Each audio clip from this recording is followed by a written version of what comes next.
శ్రీ మహాగణాధిపతయే నమః. ఐం మహాసరస్వత్యే నమః. శ్రీ లలితాంబికాదేవ్యే నమః. ఈ క్రోధీనామ సంవత్సరము సహజంగా 12 రాసుల వాళ్లకు కూడా ఎలా ఉంటుంది అనేటువంటి దాంట్లో పండుగ రోజు అందరికీ తెలియజేసుకున్నాం. కానీ అన్ని రాసుల వాళ్లకు కూడా చిన్న చిన్న ఇబ్బందులు ప్రతి వాళ్లకు ఉంటాయి సమాజంలో.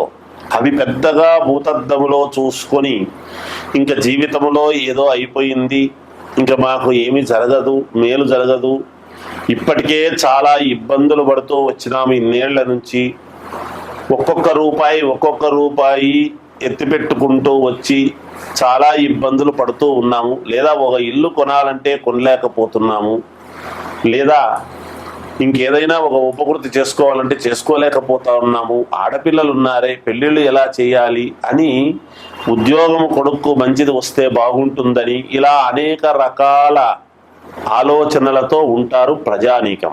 సహజం అది. అయితే అన్ని రాసుల వాళ్లకు కూడా చాలా అనుకూలముగానే ఉన్నది.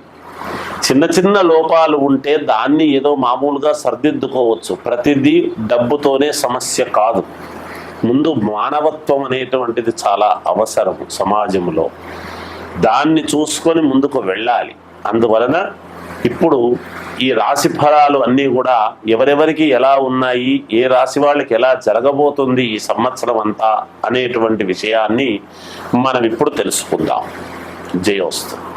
వృశ్చిక రాశి వాళ్లకు ఈ క్రోధీనామ సంవత్సరం అంతా కూడా ఎలా ఉంది అంటే మహాద్భుతముగా ఉండబోతుంది అని చెప్తున్నాను. ఎందుకు అంటే వృశ్చిక లగ్నానికైనా వృశ్చిక రాశికైనా అలాగే మేషరాశి మేషలగ్నానికి అయినా కుజుడే అధిపతి. ఇంకా కుజుడే రాజు అయినాడు ఈ సంవత్సరము. కుజుడు రాజు అయినటువంటి దాని వలన వృశ్చిక లగ్నాధిపతి కూడా కుజుడు కదా.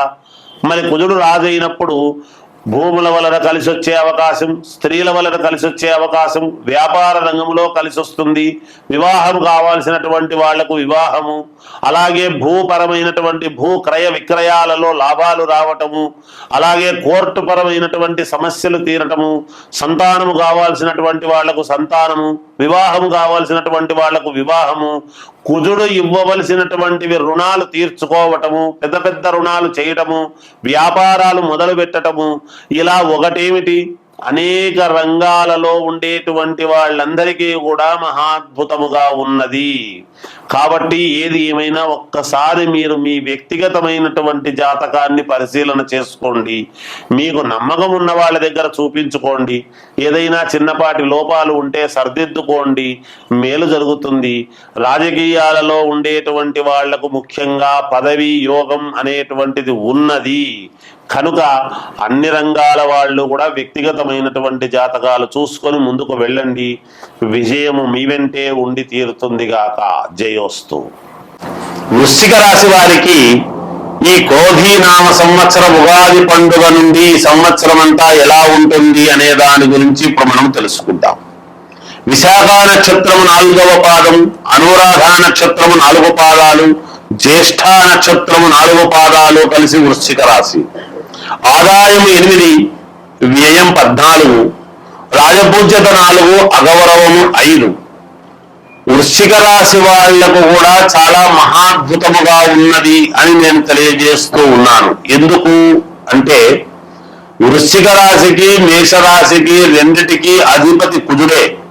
ఈ సంవత్సరము కుజుడు రాజైనాడు కాబట్టి మీ పంట పండినట్టే, మీ ఉన్నతమైనటువంటి ఆలోచనలు, మీరు కోరికలు తీర్చుకున్నట్టే. మీరు విదేశాలకు వెళ్ళి చదువుకోవాలి అనుకునేటువంటి వాళ్ళు లక్షణంగా వెళ్ళవచ్చును. నాకు ఇంత డబ్బు వస్తే నేను ఒక ప్రత్యేకంగా ఒక ఇది ఏదో పెట్టుకోవాలి, ఒక వ్యాపారం పెట్టుకోవాలి అనుకునేటువంటి వాళ్ళు పెట్టుకోవచ్చును. తప్పకుండా మీకు లోన్లు అవన్నీ కూడా పుడతాయి గాక. మీ ఆశయాలు, మీ కోరికలు నెరవేర్చుకోవడానికి చాలా అనుకూలవంతమైనటువంటి కాలం ఇది. ఇంతవరకు మీకు ఇంట్లో వాళ్ళు కానీ ఎవరైనా పక్కన వాళ్ళు కానీ కొంత సహకరించకపోయి ఉండొచ్చు. ఎందుకు అంటే మీ ఆశలు, మీ కోరికలు, మీ మీ యొక్క అలవాట్లకు కొంచెం ఇంత ఖర్చు పెడుతున్నారే, ప్రతిదీ బ్రాండెడ్ కావాలి అనుకుంటారే, ఊహలు ఎక్కువనే, ఊ అంటే విమానాల్లో తిరగాలి అనుకుంటారే అని అనుకోని ఉండొచ్చును. కానీ ఇప్పుడు మీ ఊహలకు నిజంగానే రెక్కలు వచ్చినట్టుగా ఉంటుంది గాక వృశ్చిక రాశి వాళ్లకు. ఆరోగ్యము బాగుంటుంది, అభీష్ట సిద్ధి, మీరు ఏది కోరుకుంటే అది మీకు జరిగి తీరుతుంది. తేజస్సు పెరుగుతుంది, మీ ముఖములో తేజస్సు ఎప్పుడు పెరుగుతుంది? మనిషికి కావాల్సినవన్నీ వచ్చి సంతోషముగా ఉంటే ముఖములో ఆనందము తాండవించడం ఇంకేముంటుంది? అందువలన తేజస్సు పెరుగుతుంది. పశులాభం, ఎవరైనా రైతులు పశువులు వాటిని పెంచుకునేటువంటి వాళ్ళు ఉంటే వాళ్లకు మంచి లాభం. ఉద్యోగంలో ఉన్నతి, విదేశాలకు వెళతారు, ఆభరణాలు కొనుగోలు చేస్తారు, ఈ సంవత్సరం విలువైనటువంటి ఆభరణాలు కొంటారు. అలాగే వ్యాపారంలో లాభాలు, కొత్త వారితో పరిచయం అనేటువంటిది ఏర్పడుతుంది గాక. సుగంధ ద్రవ్యాలు ఎక్కువగా కొంటారు, అంటే సెంట్లు, సుగంధ ద్రవ్యాలు ఇవన్నీ కొంచెం మీరు ఎక్కువగా కొనడం అనేటువంటిది జరుగుతుంది. కోర్టు వివాదాలు మీకు ఒక కొలిక్కి రావటం అనేటువంటిది జరిగి తీరుతుంది గాక. మీరు ఎప్పటి నుంచో ఇబ్బంది పడుతూ ఉండేటువంటివన్నీ కూడా ఒక్కసారిగా పటాపంచలైపోయి మీకు ఉన్నతమైనటువంటి స్థితి, మీ ఆనందానికి మీకు రెక్కలొచ్చి ఎగిరిపోయినట్టుగా ఉంటుంది గాక. తెలివితేటలతో మీ జీవితము గడుపుతారు గాక. మంచి తెలివితేటలతో ముందుకు వెళతారు. విద్యార్థులకు చాలా యోగవంతముగా ఉన్నది. సినిమా వారికి చిన్న చిన్న ఇబ్బందులు అనేటువంటివి ఉన్నాయి ఈ రాశి వాళ్లకు, జాగ్రత్తగా చూసుకోండి. రాజకీయ రంగంలో ఉండేటువంటి వాళ్లకు చాలా మంచి యోగముగా ఉన్నది. ఈ రాశి వాళ్లకు వివాహము కావాల్సినటువంటి వాళ్లకు వివాహము, సంతానము కావాల్సినటువంటి వాళ్లకు సంతానము కలగటము, ఇంకేదైనా వ్యాపారం చేసుకోవాలి అనుకునేటువంటి వాళ్లకు వ్యాపారాలు, అన్ని రంగాలలో ఉండేటువంటి వాళ్లకు యోగవంతముగానే ఉన్నది. ఏది ఏమైనా వ్యక్తిగతమైనటువంటి జాతకాన్ని మీకు నచ్చిన వారి దగ్గర ఒక్కసారి పరిశీలన చేసుకోండి, మీకు మేలు జరుగుతుంది గాక. ఇంకా మెరుగైనటువంటి ఫలితాలు మేము ఈ సంవత్సరము సాధించాలి అనుకునేటువంటి వాళ్లకు లక్ష్మీ నరసింహస్వామిని ఆరాధించండి, మీకు మేలు జరుగుతుంది అని తెలియజేస్తూ జయోస్తు. ధనుస్సు రాశి వారికి ఈ క్రోధీనామ సంవత్సరం అంతా కూడా ఎలా ఉంది అని మొన్న మనం ఉగాది పండుగ నాడు రాజపూజ్యత అవమానాలు, ఆదాయ వ్యయాలు చూసుకున్నారు. కానీ ఇప్పుడు నేను మళ్ళీ చెప్తున్నాను, ధనుస్సు రాశి వాళ్లకు చాలా అంటే చాలా యోగవంతముగా ఉన్నది. మీ మీద గురుత్వం పెరుగుతుంది, మిమ్మల్ని పూజ్యభావముతో చూస్తారు, మీరు చెప్పేటువంటి మాటకు విలువ పెరుగుతుంది, మీ వాక్కుకు 10 వాల్యూ అనేటువంటిది పెరగడం జరుగుతుంది, మిమ్మల్ని గౌరవించబడతారు అందరి చేత. మీకు కీర్తి ప్రతిష్టలు పెరుగుతాయి, మిమ్మల్ని ఒక దైవాంశ సంభూతుడుగాను, లేదా ఇంట్లో కావాల్సినటువంటి పెద్దగాను, లేదా మీకు చెప్పండి ఏమీ చేయకూడదు అనేటువంటి నిర్ణయానికి రావటము కానీ ఇలాంటివన్నీ జరుగుతాయి. మీరే ఒక ఉన్నతమైనటువంటి ఆలోచనలతోనూ అడుగు వేసేటువంటిది ప్రతిదీ కూడా ఆచితూచి అడుగు వేయడం అనేటువంటిది జరుగుతుంది. గతంలో లాగా ఇబ్బందులు లేవు మీకు. ఇప్పుడు ఒక ఉన్నతమైనటువంటి మహారాజబాట లాగా ఉన్నది మీకు.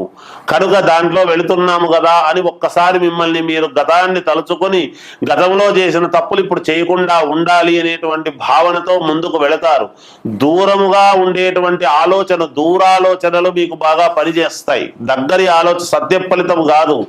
భవిష్యత్తులో ఏమి చేస్తే ఇప్పటి నుంచి బాగుంటుంది అనేటువంటి ఆలోచనలు చేసి చాలా దీర్ఘకాలికమైనటువంటి ఆలోచనలతో యోగవంతముగా మీ ఆలోచనలు ముందుకు వెళతారు గాక. అన్ని రంగాలలో ఉండేటువంటి వాళ్లకు చాలా యోగదాయకముగా ఉన్నది.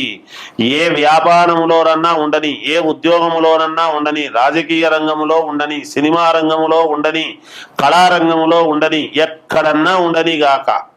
ఎక్కడ ఉండినా మీకు యోగవంతమైనటువంటిదే ఉన్నది. ఇంకా మీకు పై పదవులు వచ్చేటువంటి యోగము కూడా ఉన్నది. మీ వ్యక్తిగతమైనటువంటి జాతకాలను పరిశీలన చేసుకొని ముందుకు వెళితే మీకు యోగవంతముగా ఉంటుంది. జయోస్తు.